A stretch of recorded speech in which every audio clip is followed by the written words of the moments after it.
Hello and welcome to this session, Swiss Domain Security Report, Q4 2023, on the 6th Cloud 8 Virtual Summit this Friday afternoon.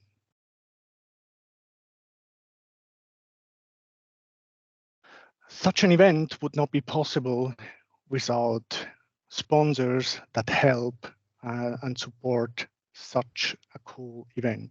So thank you very much for the sponsors to make that possible.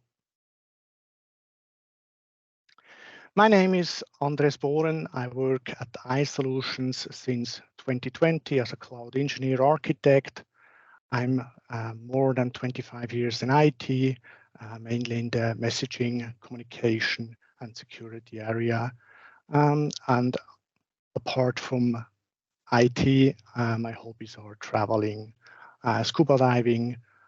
I'm also a lot on the bike, and I like to dance. I'm active on various social media platforms. So if you're interested, please follow me.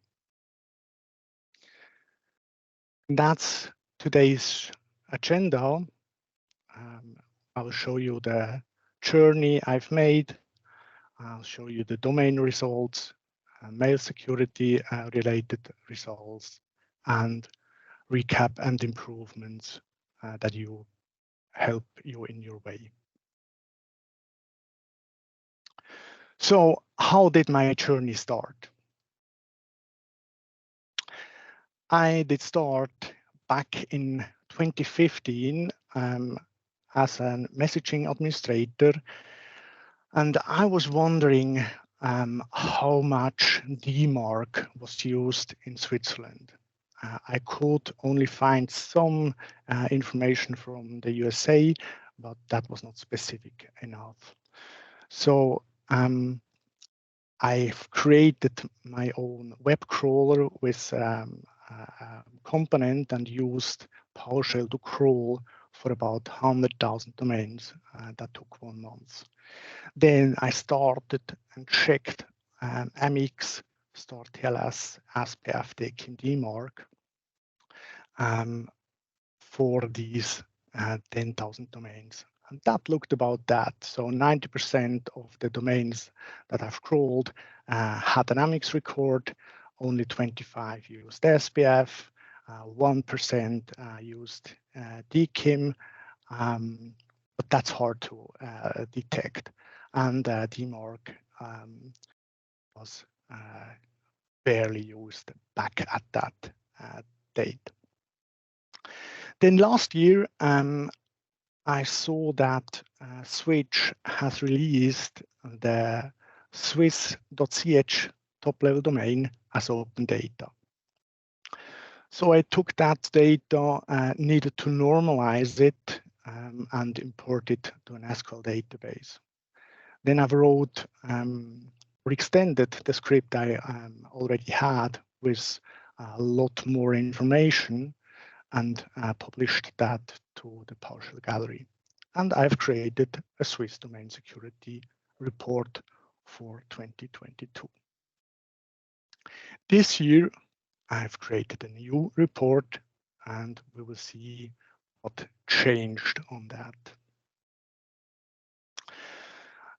The script I've wrote is called Get Mail Protection. And that can extract a lot of information, security, and also for a domain and also for email for a specific domain. We can see if it supports DNSSEC, if it has a certification, authority authorization, if it has an AMIX, if that AMIX supports Start TLS. What's the SMTP banner and certificate issue, all the really interesting stuff. Back down up to the if it has an M365 tenant or if it has deployed a security TXT. So I've done some changes this year, and what I've added was security TXT. That looks something like that. That's an example of Swisscom.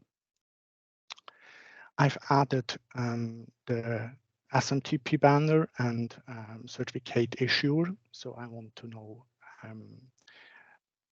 if it's possible to get some information about the mail servers that are used and also what certificates they are using. And I've added also a silent parameter and a better return object in the script. The timeline was basically in Q3. I started to export its own data, normalize it, import that into the SQL database. And mostly October, November, the scripts were running to gather the data. And more about that is here. So I used the script to analyze all the domains. Last year, I just used parts of the queries inside the script block. And it turns out that this was way more stable than last year. Maybe that also has to do with a newer and better PowerShell 7 version. But it still took about 8 weeks to gather all that data on a 4 CPU 16 GB machine. As I said, I used PowerShell 7 with a script block and the PowerShell parallel parameter. And that looked something like that. It created many processes. I've varied between 10 and 15 child processes. And I let one script running from the domains from A to C and from Z to A. So they somehow they met in the middle. And that's how I was able to speed up the data gathering. And did you see the child processes that are started in the PowerShell 7 or PowerShell 5.1 processes? So that was interesting for me too.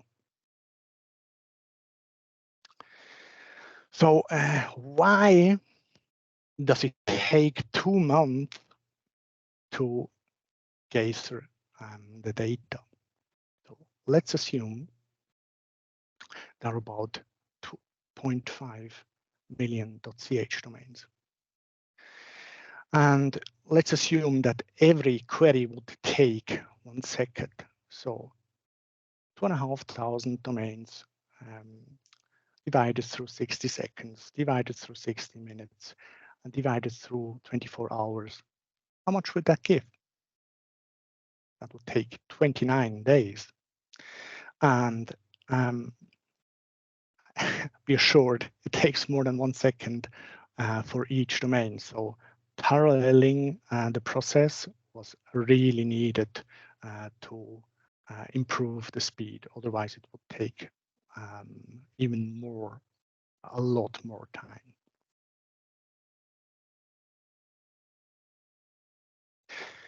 So there are, sometimes I'll be asked the question, why did you do it? Because there exists other projects like Hardenized that is run by Switch. And that only shows the top 1,000 companies. So I assume top 1,000 means that these are big companies. They have professional IT that cares about stuff and keeps it up to date. So they are security aware. Probably they have security department, CISO. They keep up to date with technologies that are on the market. So why did I do it? Mainly, I come from that messaging area. So I'm interested in data that is part of that. And there is no report for a whole TLD, and that will show a lot better picture. So you see more details about not only what the top 1,000 companies do, also what all the small and mid-sized businesses do. And that's interesting too.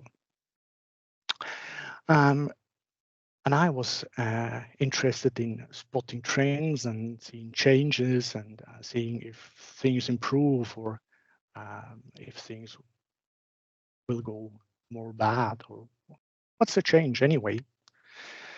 And at least it was a fun hobby project with PowerShell. Yeah, that's why I created that report. There's a few things that are not part of this report. So the main focus of this project was really related to domain security and mail security, and it's not about website. So I did not check if the website of such a domain is running in HTTP or HTTPS.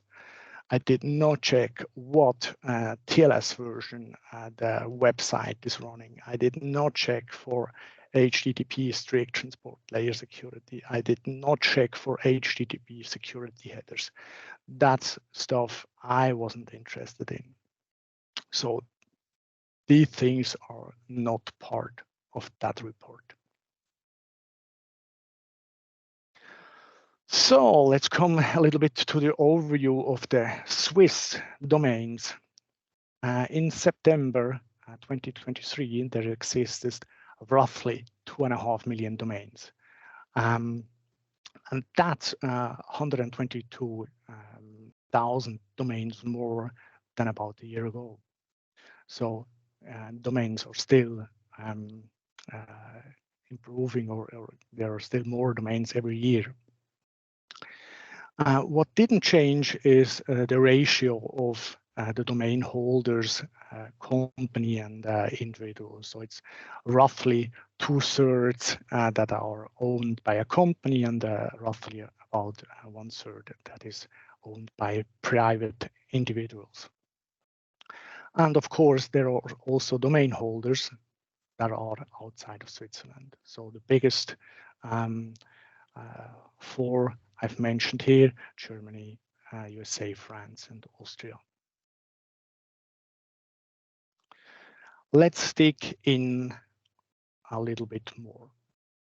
DNSSEC and name server. It's really interesting that the Swiss domains have a high percentage of DNSSEC support. It's almost half of the domains that support DNSSEC. And that's pretty impressive. I didn't expect that. I think last year it was about 40%. Now we're at like 48%. That's quite impressive. So you see that's about double the domains more than that were added. And you can see that the big spike was in 2021. So I did analyze the name server records, and guess what? They point to the big Swiss providers like Hostpoint, Infomaniac, and others.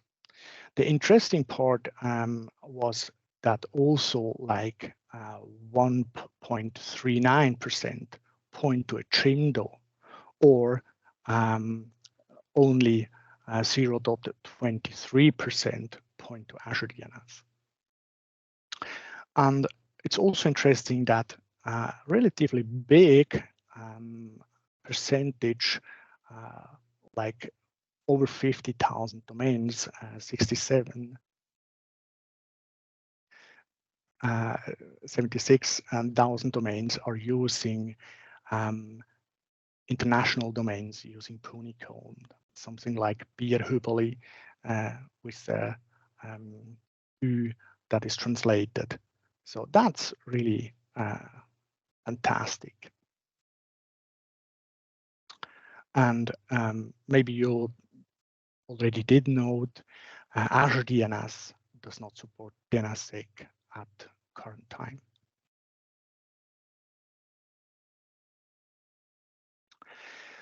Some other insights about the domains. Of all the 2.5 million domains, 70% have an Amex record. And certification authority authorization, CAA, is a technology where you can deploy in DNS the information who or which CA certificate authority actually can issue certificate for your domains.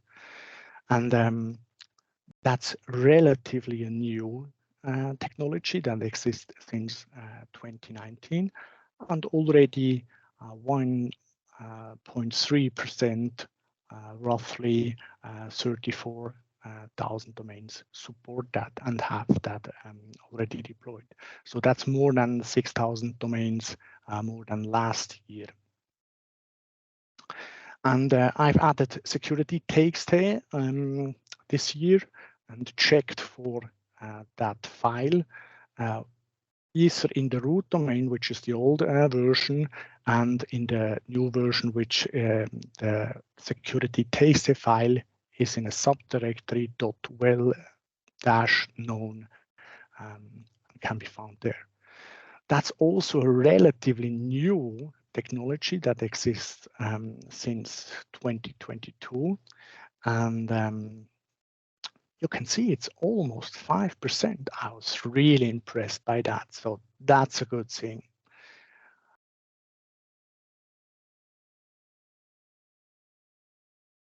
And also for the M365 tenants, there are roughly 5.7% of the domains have an M365 tenant. That's about 144,000 domains. But when you look at the tenant ID, you can find that's about 110 unique tenants. That's quite interesting. Good insights, I would say. Let's focus a little bit more on mail security.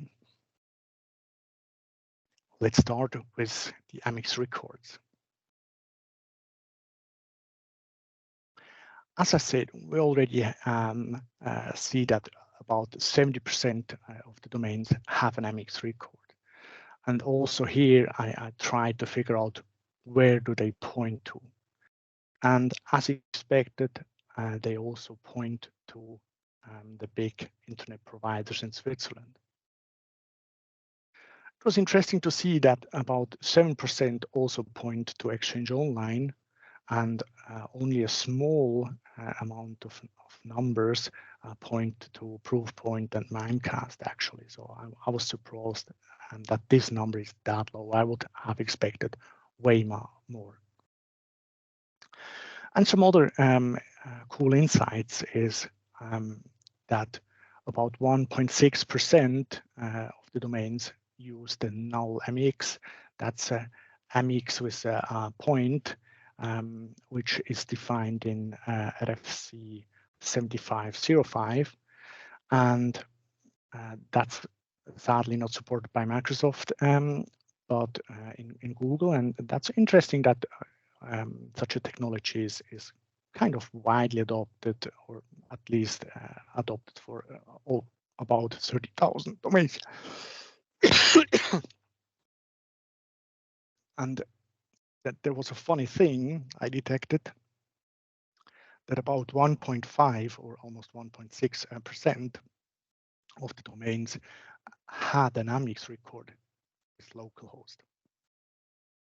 That can't work, and it isn't really a functioning configuration. But what I see in my analysis is that it's mostly based for park domains, so it doesn't matter anyway because they are not used. Now let's have a look into Start TLS and the banner that I found here. So of all the domains with AMIX records, 78% support Start TLS on all AMIX records. There can be multiple, as you know. And about 2.3% at least support Start TLS on one or many MX records. So it's roughly about 80% of the mail servers that can be found in the MX records that support Start TLS opportunistic SMTP.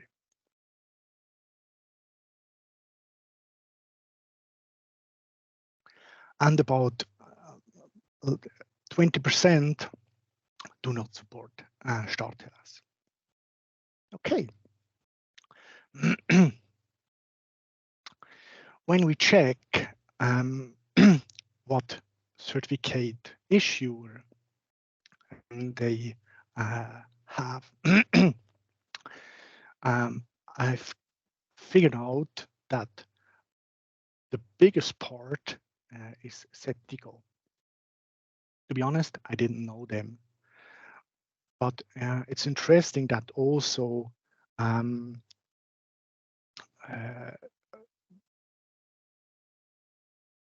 Let's Encrypt is on that list with kind of a high value, and also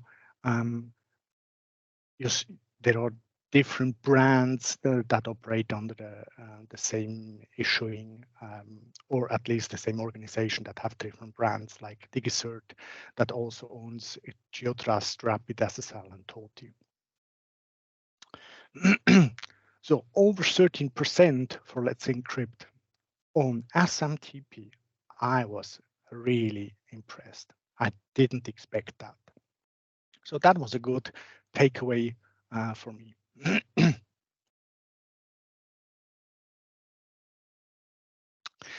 Then I did look into the SMTP banner. It's clear that sometimes you can see which software that they use, sometimes even the version, but that's something that is configurable, that can be configured. And not all mail server will show what version they use and what kind of software. So it gives you a rough estimate, and that's what I figured out. For the Swiss domains, roughly 30% of the mail server runs on XIM, followed by 17% postfix, and only about 6.2 or 6.3% of Exchange and Exchange Online. I mean, that's still about 112,000, which is kind of a good rate. And only a small percentage use SendMail. Let's have a look in SPF DKIM DMARC, or the Holy Trinity, as I like to call them. That becomes more and more important. And there were announcements from Google, Yahoo, and Microsoft that they will sharpen their measures to keep away spam and bulk mail. So you want to see pause in the authentication results for all the 3 tests. So make sure that you use these things. So let's have a detailed look of Sender Policy Framework that already exists like 20 years now. So Of all the domains that have an Amex record, about 80% have an SPF record. But only like 25% have a SPF-all, a hard fail. 30% still have a SPF-all, which means that's a soft fail. So I would say these 30%, that's way too much. So we need to reduce these kind of tilde-all. And I was surprised that also about 17% had a SPF records. And what I've also found out that about 3%, roughly 53,000 domains, have an SPF-all. So these domains are not used for mailing, and that helps to prevent spoofing from these domains. That's a good thing too. And I found also about over 6,500 domains that have multiple SPF records. Here's an example of a domain that has deployed 5 SPF record. That doesn't work. That's completely wrong. So make sure you have only 1 SPF record.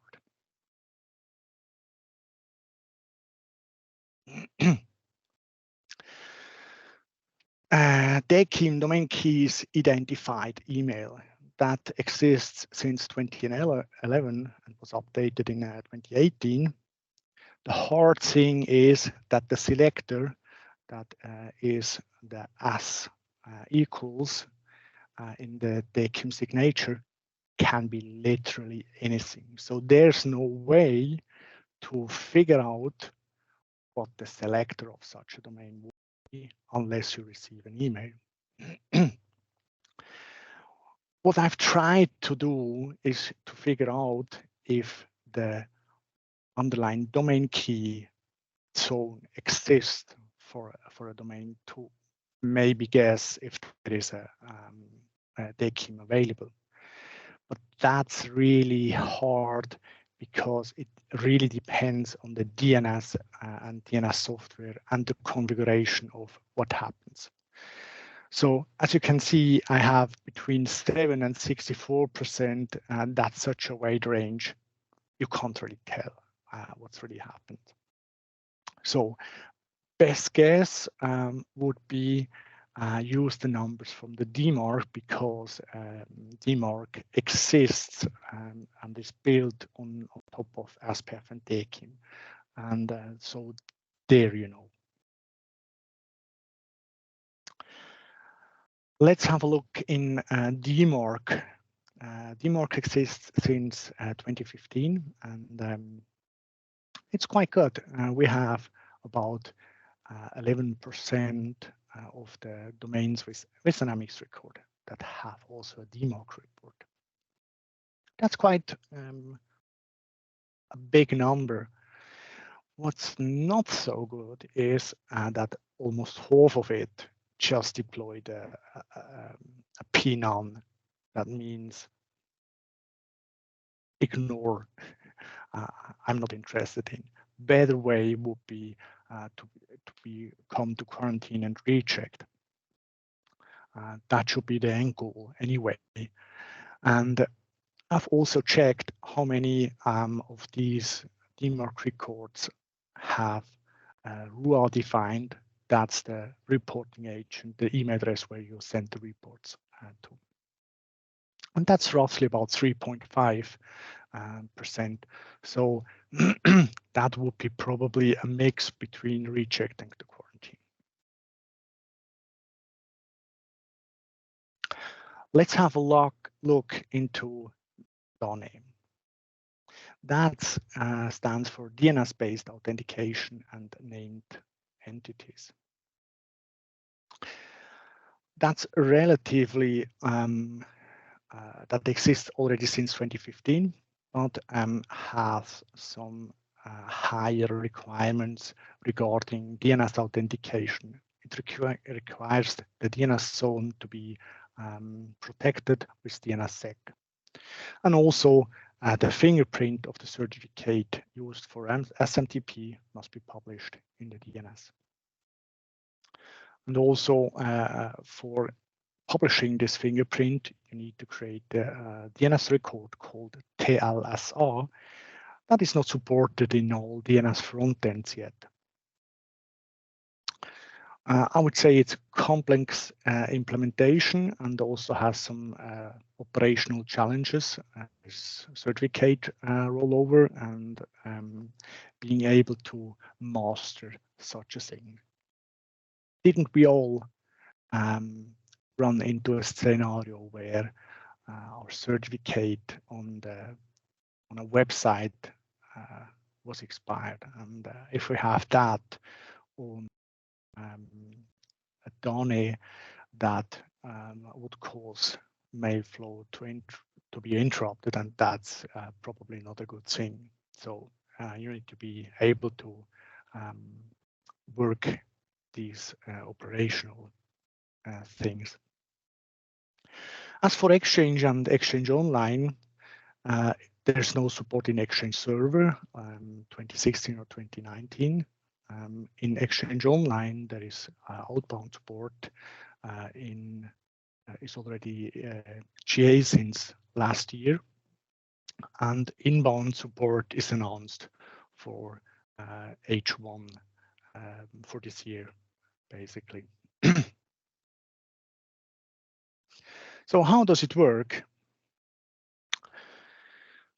You first query the DNS server for the AMIX record. You get back the AMIX record and then query for the TLS-R record.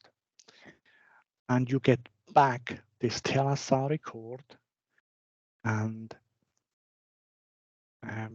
with that you get the fingerprint of the certificate. Now you connect to the mail server. You get back the certificate from the mail server, and now you just compare if the fingerprint that is published in DNS matches the fingerprint of that certificate. And if that's good, you're ready to go. Otherwise, there might be something wrong, and the connection will be aborted. That's how DANE works.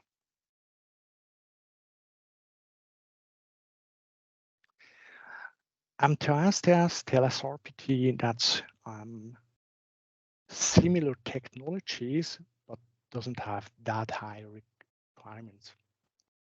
MTA-STS was defined in 2018. It requires that emails are transmitted over TLS. That TLS version has to be 1.2. And for the TLS certificates, the CN must match your AMIX record. The certificate must be a public trusted root CA, and the certificate is not expired. Every certificate has a begin and an end date, and all these things need to be correct. With MTA-STS, you provide protection against TLS downgrade attacks, where you can use old cipher suites and old protocols. That helps against man-in-the-middle attacks, and it solves several SMTP security issues, including expired certificates. As you know, basically you can use self-signed certificates. No one cares about. And here with MTA-STS, that's not the case anymore. When you deploy that record, that means you accept a mail, or your mail server provides a public certificate and certificate that is that meets these specifications.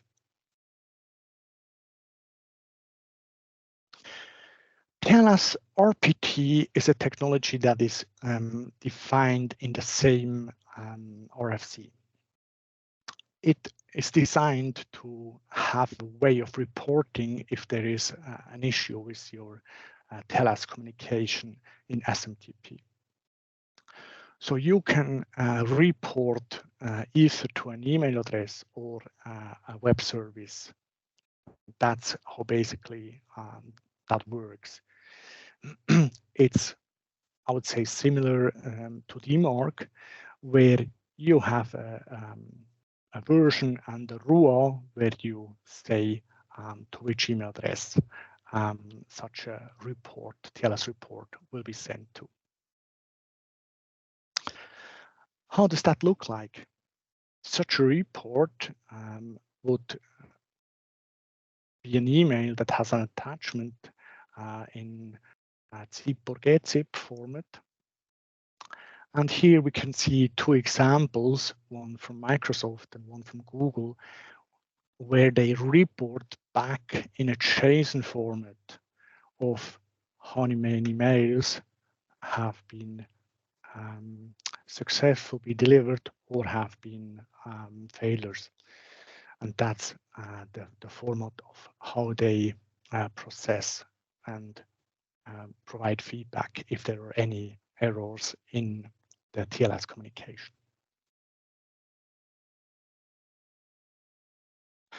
And last, there is a technology called BIMI. That means brand indicators for message identification. And it's also based on SPF, DKIM, DMARC. You need to have these three technology deployed before you can start thinking about BIMI. And also the DMARC policy must be set to quarantine or reject for both the domain and the subdomain.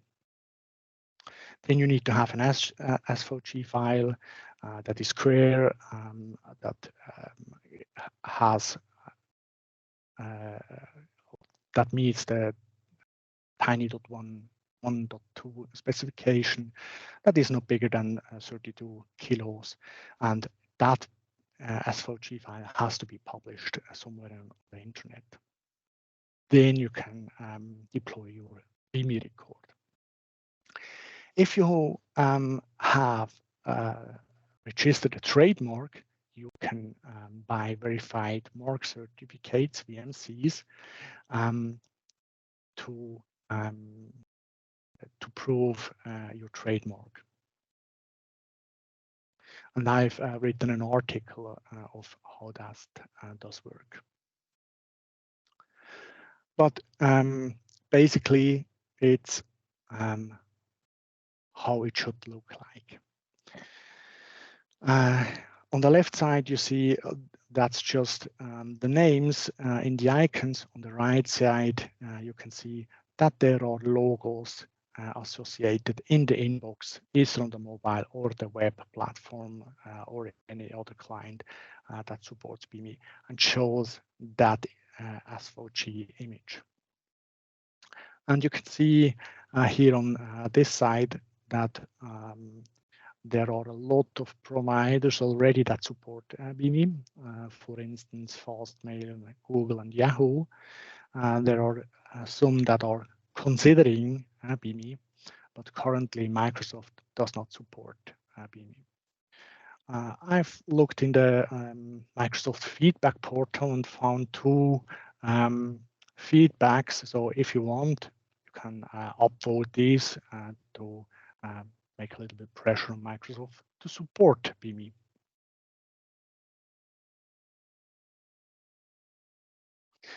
So I've talked a lot about this technology, and now it's interesting to see how much were they used. As I said, SPF is roughly about 80%, 30% still have the SPF tilde all, which is way too high.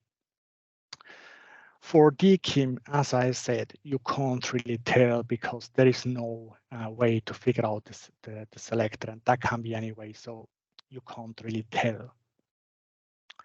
For DMARC, you can see it's about 11%, and also about roughly the half of it has set P none, so that's just the first step before you go further. So we can see that a lot of people are interested in that technology and starting to adopt.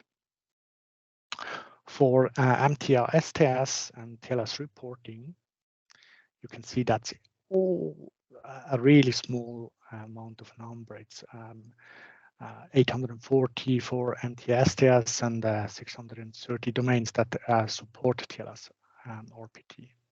That's way lower than I was expecting. And for BIMI, you can see that 480 domains and only 14 that have a VMC certificate. So recap and improvements. Let's wrap it up. That's over 40%, 48% that of the DNS zones that support DNSSEC. Star TLS is about at 80%. That's impressive, but should be the goal should be 100%. SPF has improved from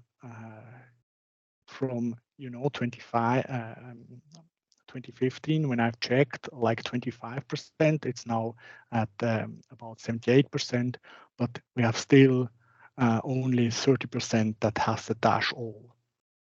So that should be improving as well.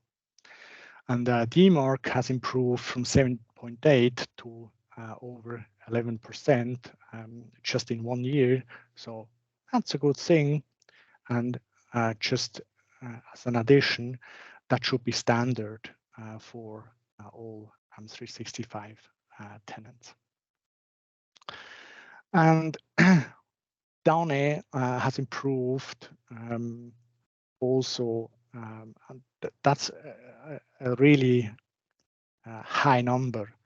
And I was curious to see that. And last thing, I was wondering that MTA-STS is still that low. So let's have a look in M365 and Exchange Law Online regarding those technologies. At the big customer with over 40,000 mailbox, I did run the report for inbound connections a few months ago. And you can see that mostly there is just only 1% that is using no TLS to connect. And the rest is using Start TLS. So that's a good thing to see what's happening really in the market. And also for outbound reports, you can see that there is reports for DANE, MTA-STS, and both technologies, DANE and MTA-STS, and TLS is still the biggest part. So 90% are still sent via TLS, but the interesting thing for me here was that DANE only was about 1.7% and MTA-STS was way higher with about 7.2%. So I think MTA-STS will still improve over time.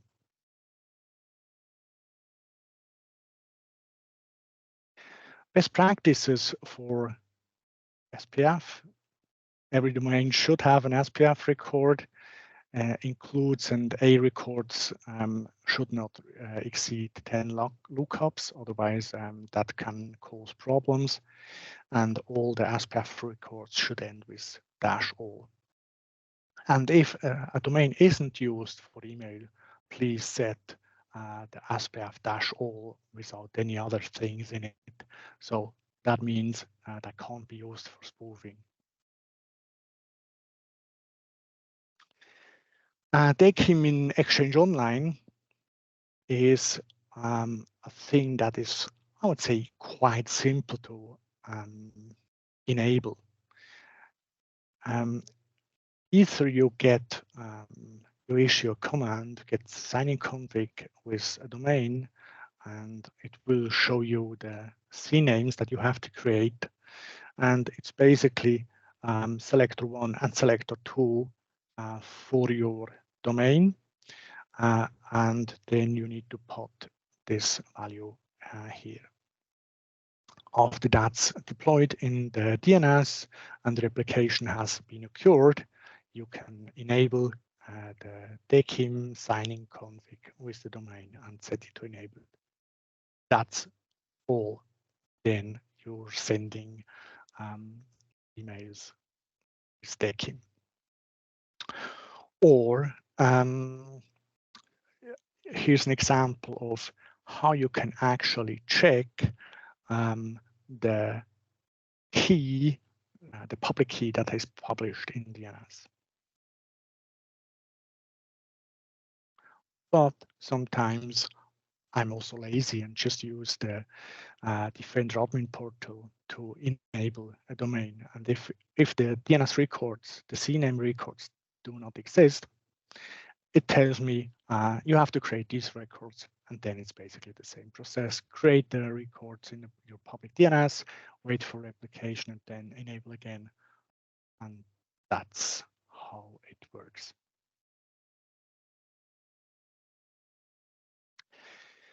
There's also an interesting thing that happened last year. Since April 2023, Exchange Online also sends DMARC RUA reports. And I was talking to someone from DMARC Advice, and they told me RUA reports have doubled overnight. At that day, Microsoft started to send out RUA reports in Exchange Online. They processed 33 million reports just from Exchange Online in 1 week. So that's really impressive. You can see how that really changed.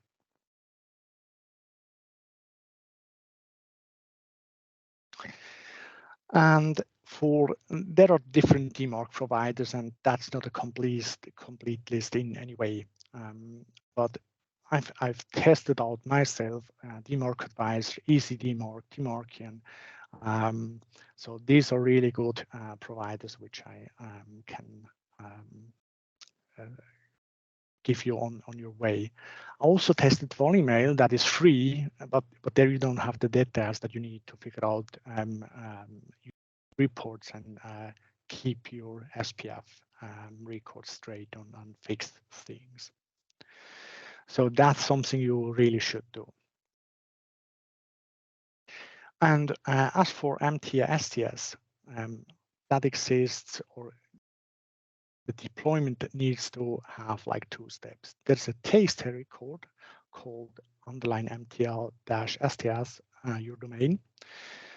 That basically tells, yes, I am supporting MTA-STS, but you also need to have to deploy the policy. That is under the .well-known directory, and it's called MTA-STS.txt. And this policy that's supported by Microsoft, by the way, and that's how the policy for M365 has to look like. It's a simple text file. So either you're able to deploy such a text file on your public website, or you can also do that with Azure DevOps Starter, which is free, to host your repository, add some stuff for your security, HTTP security headers, put that TXT file into the repo, and then be able to deploy that to Azure Static Web App. And I'm using the free plan here, which also means I have no cost. And the cool thing here is adding a domain will add a certificate in Azure Static Web App, and that's no cost and no certificate management, and that's really cool.